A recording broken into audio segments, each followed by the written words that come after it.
In the beginning was the Word, and the Word was with God, and the Word was God.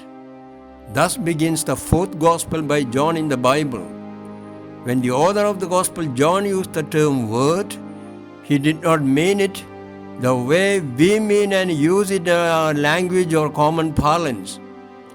Keeping his Greek and Jewish readers in mind, he used a term that was familiar and meaningful to them. For Greeks, word symbolized not only the spoken word, but also the unspoken word. The word still in the mind, the reason.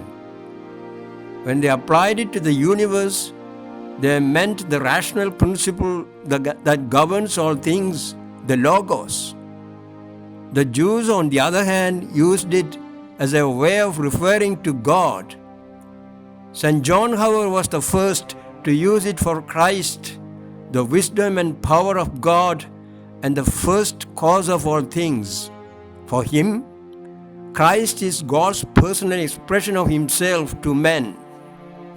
And today, when we celebrate Christmas, we recall with joy and gratitude the revelation of God in history in the person of Jesus Christ, who, God as he was, became a human being and lived here on earth among us, sharing our joys and sorrows, talking our language, and wearing our clothes, thus becoming part and parcel of human history and humanity. His union with humanity is so complete and intimate that following his incarnation, the erstwhile distinction between humanity and divinity vanished. Today, every human being on earth bears the stamp of Jesus, the embodiment of humanity and divinity. But the message of Christmas implies more than mere remembrance of the historical event of the incarnation of Christ. It demands of us that we understand the implications of Christ's incarnation and that we continue his incarnation through our own personal lives.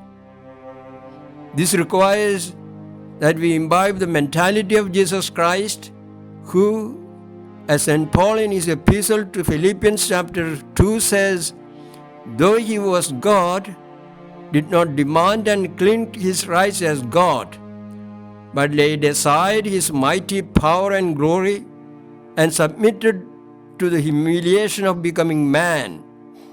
He made himself nothing, or to use the biblical expression, he emptied himself.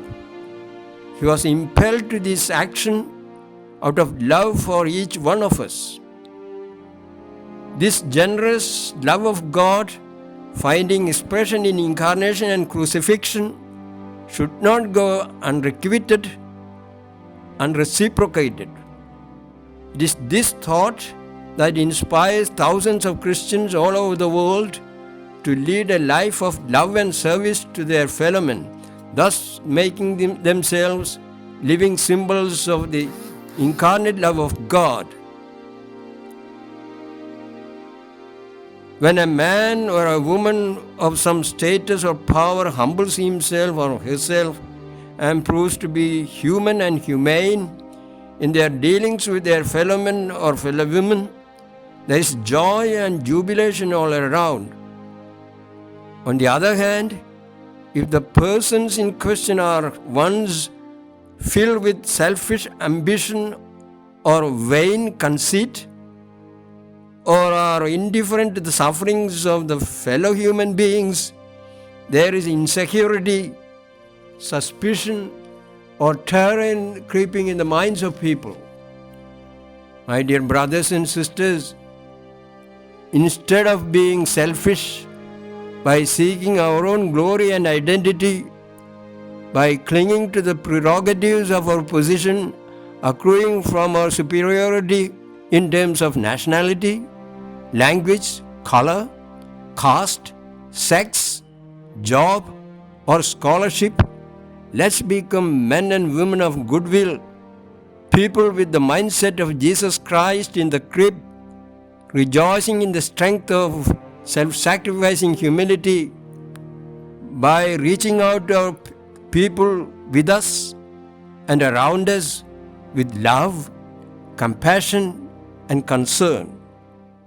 By doing this alone, we become entitled to enjoy and experience the life and light brought by the Word made flesh, the glory of the Heavenly Father, full of grace and truth, that is brought by His only Son, and the peace and joy proclaimed by the heavenly hosts on the first silent holy Christmas night.